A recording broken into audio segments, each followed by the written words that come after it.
성령으로 인도하셔서 감동을 주시는 말씀을 마음에 새기고 필요할 때 영원히 그의 음성 특별히 하나님의 거룩한 뜻을 이루실 복된 날 되게 하여 주시옵소서. 오늘 성전에서 새벽을 깨우고 가정에서 삶의 처소에서 새벽을 연 믿음으로 하나님 앞에 서 있는 거룩한 예배자들을 하나님 위로해 주시고 축복하여 주시옵소서. 감사드리옵고 예수님의 이름으로 기도하옵나이다. 아멘. 사도신경으로 신앙고백 하십니다. 나는 전능하신 아버지 하나님 천지의 창조주를 믿습니다. 나는 그의 영가신 아들 우리 주 예수 그리스도를 믿습니다. 그는 성령으로 잉태되어 동정녀 마리아에게서 나시고 본디오 빌라도에게 고난을 받아 십자가에 못 박혀 죽으시고 장사된 지 사흘 만에 죽은 자 가운데서 다시 살아나셨으며 하늘에 오르시어 전능하신 아버지 하나님 우편에 앉아 계시다가 거기로부터 살아있는 자와 죽은 자를 심판하러 오십니다. 나는 성령을 믿으며 거룩한 공교회와 성도의 교제와 죄를 용서받는 것과 몸의 부활과 영생을 믿습니다. 아멘. 270장입니다. 찬송가 270장.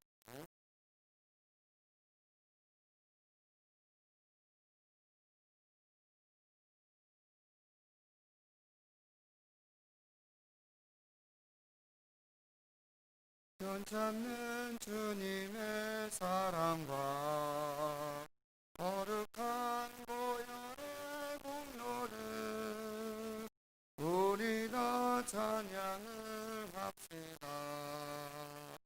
주님을 만나볼 때까지 예수는 우리를 깨끗게 하시는 주시니 그의 피 우리를 눈보다 더 희게 하셨네. 우리를 깨끗게 한 피는 무궁한 생명의 물이세. 생명의 구원을 받은 자 하나님 찬양을 합시다. 예수는 우리를 깨끗게 하시는 주시니 그의 피 우리를 눈보다 더 희게 하셨네. 주님의 거룩한 보혈을 날마다 입으로 간증해 담대히 싸우며 나가세. 천국에 들어갈 때까지 예수는 우리를 깨끗게 하시는 주시니 그의 피 우리를 눈보다 더 희게 하셨네. 십자가 단단히 붙잡고 날마다 이기며 나가세. 머리에 면류관 쓰고서 주 앞에 찬양할 때까지 예수는 우리를 깨끗게 하시는 주시니 그의 피 우리를 눈보다 더 희게 하셨네. 아멘. 하나님의 말씀 신약성경 마태복음 4장 오늘 12절에서 마지막 25절까지 말씀 보도록 하겠습니다. 신약성경 마태복음 4장 12절에서 25절까지 함께 하나님의 말씀을 봉독합니다. 예수께서 요한이 잡혔음을 들으시고 갈릴리로 물러가셨다가 나사렛을 떠나 스불론과 납달리 지경 해변에 있는 가버나움에 가서 사시니 이에 선지자 이사야를 통하여 하신 말씀을 이루려 하심이라. 일러스되 스불론 땅과 납달리 땅과 요단강 저편 해변길과 이방의 갈릴리여, 흑암에 앉은 백성이 큰 빛을 보았고 사망의 땅과 그늘에 앉은 자들에게 빛이 빛이었도다 하였느니라. 이때로부터 예수께서 비로소 전파하여 이르시되 회개하라, 천국이 가까이 왔느니라 하시더라. 갈릴리 해변에 다니시다가 두 형제 곧 베드로라 하는 시몬과 그의 형제 안드레가 바다에 금을 던지는 것을 보시니 그들은 어부라. 말씀하시되 나를 따라오라, 내가 너희를 사람을 낚는 어부가 되게 하리라 하시니 그들이 곧 그물을 버려두고 예수를 따르니라. 거기서 더 가시다가 다른 두 형제 곧 세베대의 아들 야고보와 그의 형제 요한이 그의 아버지 세베다와 함께 배에서 금을 깁는 것을 보시고 부르시니 그들이 곧 배와 아버지를 버려두고 예수를 따르니라. 예수께서 온 갈릴리에 두루 다니사 그들의 회당에서 가르치시며 천국 복음을 전파하시며 백성 중에 모든 병과 모든 약한 것을 고치시니 그의 소문이 온 수리아에 퍼진지라. 사람들이 모든 앓는 자 곧 각종 병에 걸려서 고통당하는 자, 귀신 들린 자, 간질하는 자, 중풍병자들을 데려오니 그들을 고치시더라. 갈릴리와 데가볼리와 예루살렘과 유대와 요단강 건너편에서 수많은 무리가 따르니라. 아멘. 오늘 마태복음 4장 12절에서 25절까지 말씀, 예수님의 갈릴리 사역, 예수님의 갈릴리 사역이라는 제목으로 말씀을 나누도록 하겠습니다. 이 마태, 마가, 누가 이 세 개의 복음서는 크게 이렇게 구분이 되어 있어요. 갈릴리 사역과 그리고 예루살렘 사역.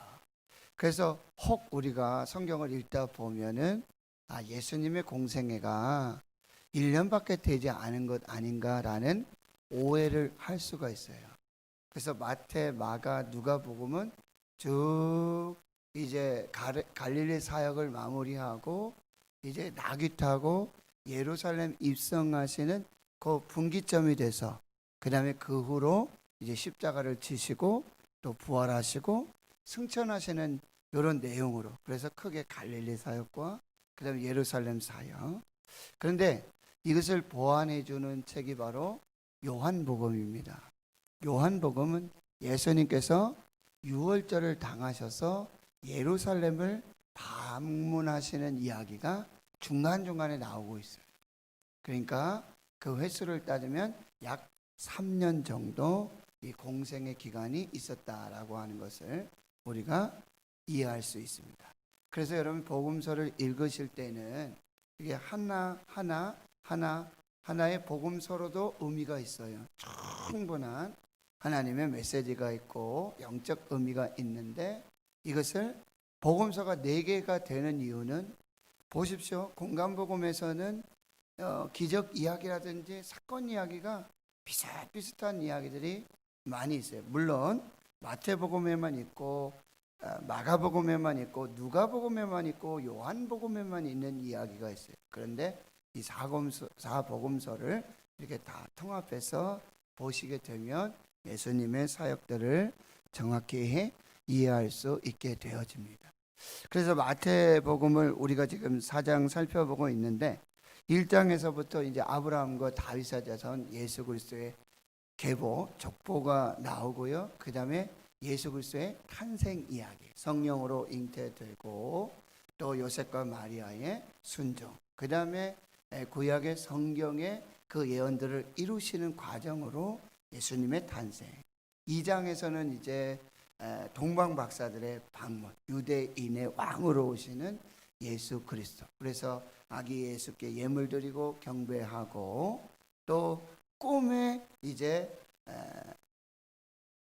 헤롯 왕이 이 아기들을 죽이고자 하는 이 유아 살해, 이 명령이 내려지게 될 때 이제 요셉과 마리아 아기 예수는 이집트로, 애굽으로 내려가서 거기에서 또 지내며 구원을 받고요. 그리고 헤롯이 죽은 후에 이제 갈릴리로 오는데 나사렛에 정착하는 이야기.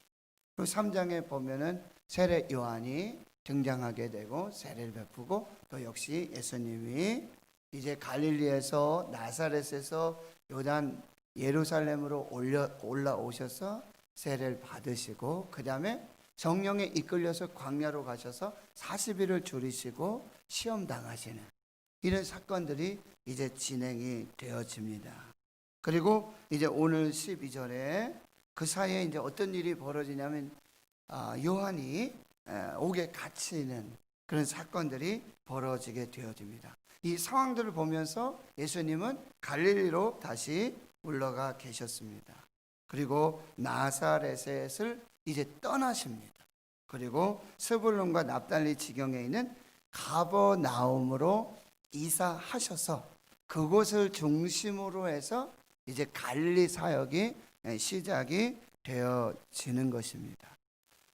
성지 순례, 성지 여행을 다녀왔는데요. 눈에 선합니다. 지금 이 이야기가 눈에 선한데요. 이제 가버나움이라고 하면 이제 카페르나움 이런 뜻이 있고요. 그 다음에 영어로는 The Town of Jesus, 예수 마을이라는 간판이 있습니다. 그래서 그 가버나움에 들어가게 되면 갈릴리 바다가 바로 있고요. 해변이 바로 있고 거기에 베드로의 이 청동상이 있습니다. 지팡이를 들고 천국 열쇠를 들고 있는 그 정말 그 해변 광장에 그렇게 돼 있고 바로 그 옆으로는 베드로의 장모의 어머니 장모가 있었지 않습니까? 열병이 걸리고 그 다음에 예수님이 치료해 주세요. 그 옛날 그 집터가 있고 그 위에 이렇게 또 현대식으로 지금 이렇게 돼서 이렇게 바닥을 내려보면 유리 형식으로 돼서 다 지켜볼 수 있고 그 다음에 그 해변을 맞은편으로 해서는 가버나움 회당이 있습니다. 예수님이 이제 가버나움 회당에 들어가서 이사야 선지자 말씀을 여셔서 말씀을 전하시는 그런 이야기가 이제 나오게 되는데 그 회당이 지붕은 없고요. 기둥들이 이렇게 있는 그 가버나움 회당이 있고 그 카페르나움에서 잠깐 이제 이렇게 나오면은 그 다음에 오병이어 교회가 있습니다. 해변에 오병이어 교회가 있고 그 다음에 또 그 동산으로 이렇게 또 올라가 보면 팔복교회. 이제 5장에 나오면은 팔복이 나오지 않습니까? 산상수훈 산꼭대기에 팔각정으로 또 팔복교회가 이렇게 있는데요. 이 가버나움을 중심으로 이제 갈릴리 사역이 시작되고 있는데 이 갈릴리 사역의 영적인 의미를 이사야 선지자의 예언의 말씀을 통해서 해석해 주고 있는 것입니다. 이 가버나움 중심의 이 땅은 이스라엘 12지파 중에 스불론과 납달리 지파의 땅이었습니다.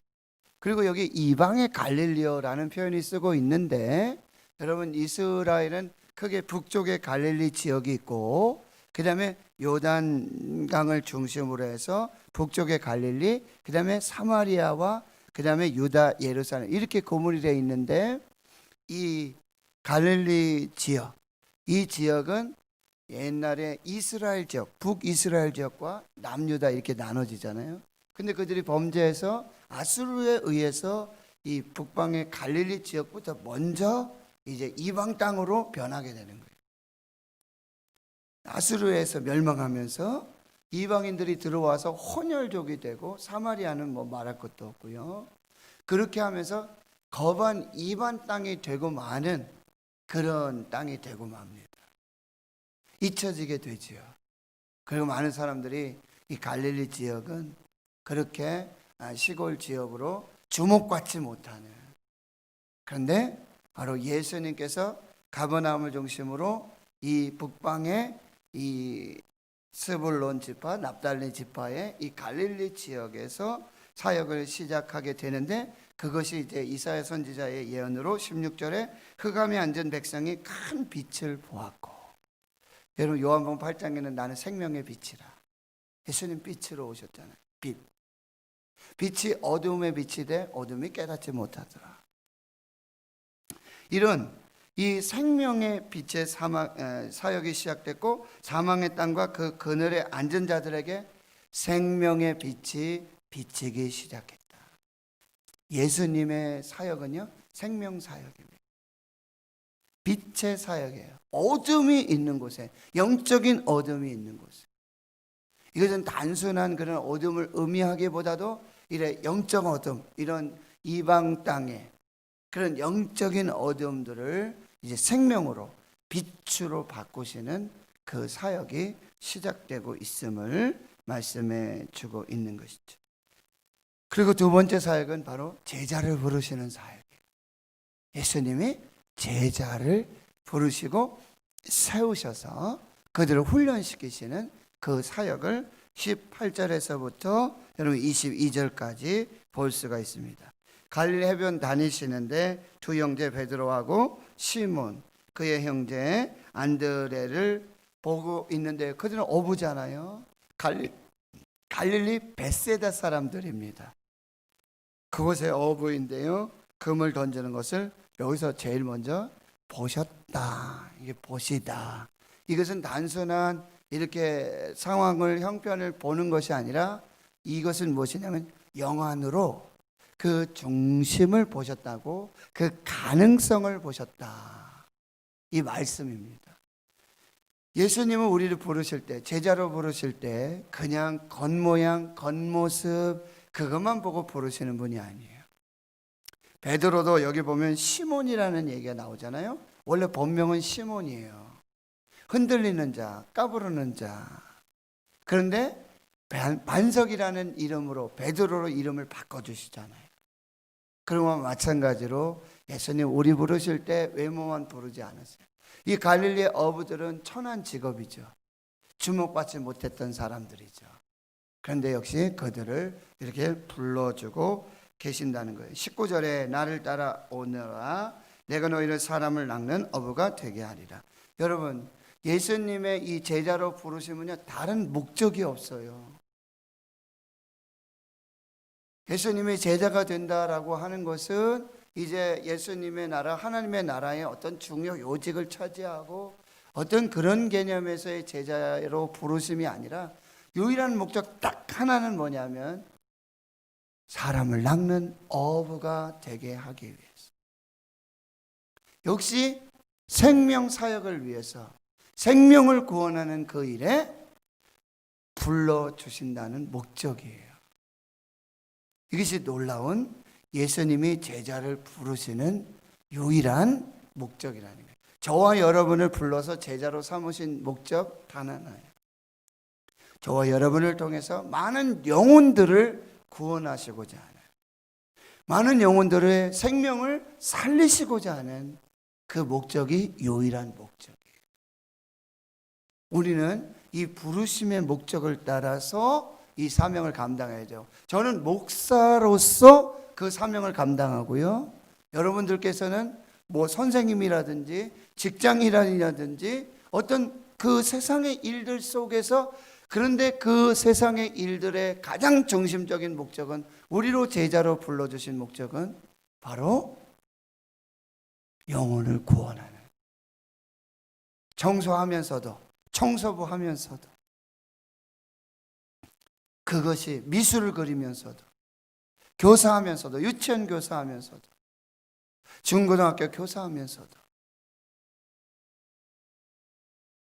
최종적인 목적, 궁극적인 목적은 바로 영혼을 구원하는데 우리를 불러주셨고, 예수님의 그 제자의 부르심의 그 사역의 핵심은 역시 예수님은 사람을 통해서 일하신다는 거예요. 사람을 부르시고 사람을 세우셔서 일하신다라고 하는 거예요.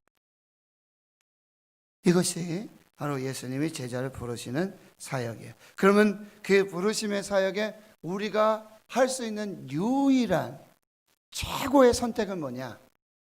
순종하는 것입니다. 믿음으로 순종하는 것입니다. 그것이 바로 20절 말씀이죠. 그들이 곧 그물을 버려두고 예수를 따르니라. 부르심에 순종하는 거예요. 그렇다면 여러분 보세요. 예수님이 이 제자들을 세워서 또 다른 제자들을 부르시는 거잖아요. 그 영혼 구원을 위해서 불러주시는 거잖아요. 그러면 이 사람을 낚는 어부로서의 최초의 사명의 본은 누구시냐? 예수님이시라는 거예요. 예수님이 바로 하나님이 부르셔서, 하나님이 택하셔서 예수님을 이 땅에 보내신 이유는 뭐예요? 바로 영혼을 구원하게 하시기 위해서. 그것을 이제 예수님은 또 다른 제자를 불러서 사람을 낚는 어부로서의 그 사명들이 계속해서 전달되어져요. 마치 이어달리기를 하는 거죠. 저도 가만히 보면은 지금 목사로서 이 사람을 낚는 어부의 사역에 제가 부름 받았는데요. 그 사역을 하고 있는데요. 저를 전도해 준 형님이 있지 않습니까? 고등학교 1학년 때 2학년 저를 전도해 준 형. 그러니까 우리가 각각의 부르심 속에서 그 사명에 충실하게 된다. 그것만 하면 될 것 같아요. 나도 그렇게 누군가의 전도를 통해서, 누군가의 부르심을 통해서 사람 낚는 어부의 사명이 시작됐는데, 그렇다면 나도 그 사명을 누군가를 불렀어. 일단 한 사람을 불렀어. 그 사명을 우리가 마무리하게 된다면 이 예수님으로부터 시작된 이 사람을 낚는 어부 사역이 계속해서 전달될 수 있다라고 하는 것이죠. 그래서 그 부르심에 우리가 할 수 있는 최고의 반응, 바로 순종하는 것입니다. 또 21절, 22절에 보면 이제 다른 형제, 또 세베대 아들 야고보와 요한, 아버지 세베대와 함께 배에서 그물 깁는 것 역시 보시고 부르시지요. 그때 이들은 모두 아버지를 버려두고 배를 버려두고 예수를 따르는 제자가 되어집니다. 그래서 이제 갈릴리 사역을 23절에서 25절에서 딱 아주 요약해서 정리해 주고 있는 것이죠. 예수께서 온 갈릴리로 도로 다니면서 회당에서는 가르치시는 사역, 티칭 사역, 또 천국을 복음을 전파하시는 프리칭 사역을 하시고 백성 중에 모든 병, 모든 약한 것을 고치시는 힐링 사역을 하시게 됩니다. 이것이 예수님의 3대 사역입니다. 이것이 교회가 존재하는 이유와 목적입니다. 교회에서는 수없이 많은 다른 사역을 할 수가 있습니다. 그런데 이 세 가지 사역을 결코 놓치지 말아요. 왜? 예수님이 하신 사역이기 때문에. 가르치시고 전파하시고 고치신 그 사역입니다. 그래서 24절에 소문이 온 수리아, 이 수리아는 이제 지금 로마의 지배를 받고 있기 때문에 당시에 갈릴리, 사마리아, 유다 이 모든 지역은 다 이제 수리아라고 하는 행정구역상 이렇게 불려지게 되어진 거죠. 그런데 그 다음 사역에 보면 24절에 보면 여기 보세요. 사람들이 이 사람들은 제자들만을 말하는 것은 아니죠. 예수님을 따르는 수없이 많은 사람들이 있었는데 그들은 모든 앓는 자, 각종 병에 걸려서 고통당하는 자, 귀신 들린 자, 간신한 자, 중풍병자들을 다 데려옵니다. 이것이 교회 사명이에요. 교회는 어떤 병원이에요? 예수 병원. 예수 이름으로 모든 질병이 고침받는 곳이에요. 근데 어떻게 해야 돼요? 예수 안에서 교회는 모든 환우들이 모이는 곳이 교회입니다. 여기 표현하고 있는 게 앓는 자인데 모든 하나님, 그러니까 모든 질병이 예수 이름으로 예수님을 통해서 치유받고 고침받을 수 있다라는 말. 각종 병이라 그랬어요. 한 종류가 아니에요. 각종 질병에 걸려서 고통당하는 자, 귀신 들린 자는 뭐예요? 육신의 질병이 아니라 영혼의 질병이 있는 자까지 구원받을 수 있어요. 간질하는 자, 중풍병자들. 여기서 중풍병자 같은 경우에 당시 어떤 의학이나 의술을 통해서는 고칠 수 없는 난치병들이죠. 불치병들이죠. 그런 것도 뭐예요? 예수 이름으로, 예수님을 통해, 교회를 통해 이 놀라운 생명의 역사가 이루어질 수 있다는 거예요. 그러니까 교회가 우리 교회 왜 이렇게 환자가 많아요? 왜 우리 교회는 이렇게 좀 정신적인 질환자가 많아요? 왜 우리 교회는 이렇게 좀 그런가요? 근데 예수님 말씀하시잖아요. 나는 건강한 사람에게만 필요한 게 아니라 건강한 자에게는 의원이 쓸 데가 없고 병든 자에게 의원이 쓸 데 있다는 거예요. 교회는 이런 병든 자들, 육체의 질병이나 영혼의 질병이나 정말 관계의 질병을 가지고 있는 사람들, 마음의 쓴뿌리를 가지고 참 연약한 그들이 하나님의 정말 생명의 병원, 그 예수 생명은 뭐냐면 영원한 구원과 영생이지요. 그것이 핵심이에요. 우리 이 땅의 육체 질병 때문에 죽음을 당할 수도 있고 고통을 당할 수도 있고 연약함을 당할 수도 있습니다. 그러나 궁극적으로 예수를 믿음으로 우리는 그 육체의 어떤 생명을 뛰어넘는, 육은 죽지만 육은 질병으로도 죽고 사고라든지 뭐 여러 가지 그런 상황이 있을 수 있잖아요. 그러나 우리의 영혼은 예수로 말미암아 사는, 생명을 누리는, 그것이 바로 예수님의 사역의 핵심이라고 하네. 그러니까 우리는 어떠하든지 영혼을 구원하여 살리는 이 생명, 예수님의 생명에 우리가 함께 해야 한다는 거예요. 그래서 25절에 갈릴리, 데가볼리, 그 다음에 예루살렘, 유다, 요단강, 수없이 많은 영혼들이 예수님께로 나와서 또 예수님께 데려감을 당해서 그 육체의 질병들, 영혼의 질병들, 그 모든 질병으로부터 고침받고 해방받고 구원받고 영생과 생명을 누리는 그 귀한 역사가 나타나게 되었다.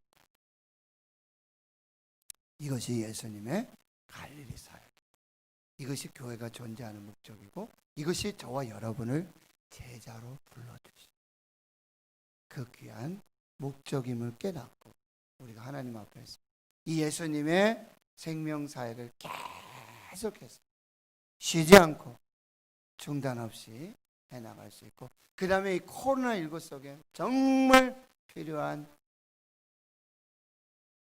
예수님, 바이러스가 중요한 게 아니라 바이러스 때문에 죽음과 공포, 두려움, 염려, 그게 중요한 게 아니라 지금 뭐야? 교회가 영혼의 바이러스에 침투받고 있다. 예수 믿는 사람도 교회 다니는 사람도 신앙한다는 사람도 이 두려움과 공포와 염려 이 속에서 지금 너무나 힘들어요. 교회 안에 침투해 있는 코로나19 때문에 다 안 된다. 예배도 안 되고 기도도 안 되고 뭐 다 안 된다. 교회 안에 있는 이 영적 바이러스, 이게 더 심각합니다. 코로나19 바이러스는 우리 이길 수 있을 거예요. 백신도 나오고 치료제도 나오고 집단 면역이 되면 우리는 충분히 또 물론 예전 같지는 않지만 그럼 또 일상의 삶을 우리가 또 회복할 수 있는데, 그로 말미암는 교회 안에 침투한 영적 바이러스, 코로나19를 위장한, 가장한 이것들을 우리가 다시 회복하는 것. 이것이 너무나 중요하다. 그건 어떻게 해요? 예수님으로, 예수 이름으로 말씀. 우리를 제자로 불러주신 그 제자 사역을 통해서 이루어가고 감당해야 한다. 이것을 우리가 잘 분별하면서 우리 올해 표어처럼 주여 이제 회복하게 하소서. 예수 이름으로 회복하게 하소서. 하나님, 예수님의 몸된 우리 대구시는 교회가 주여 이 회복의 역사를 이루게 하옵소서. 가정이 회복되고 나라가 회복되고 교회가 회복되고 이 사회가 회복되고 모든 것이 다 회복되고 살아나는 그 역사 있게 해 주시옵소서. 이렇게 우리가 말씀을 통해서 다시 한번 그 사명들을 발견하고 사명에 나아가는 저와 여러분 되실 수 있기를 주의 이름으로 축원합니다. 하나님 감사합니다. 오늘 예수님의 갈릴리 사역, 생명 사역입니다. 제자 삼는 사역입니다.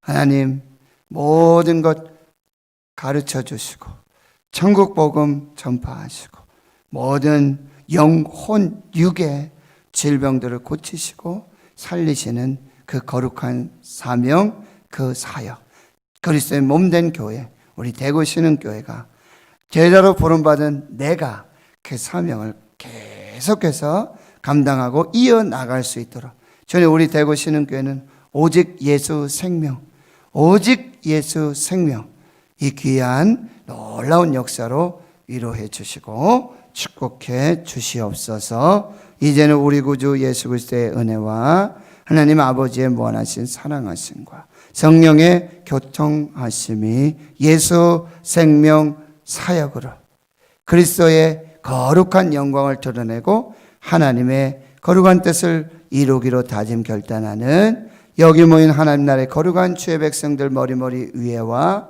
새벽 예배자들 위에 이제로부터 영원토록 함께 하시옵기를 간절히 축원하옵나이다.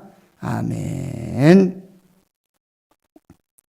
네, 오늘 말씀 기억하시고 예수님으로부터 시작된 이 생명이 우리 교회를 통해서 저와 여러분을 통해서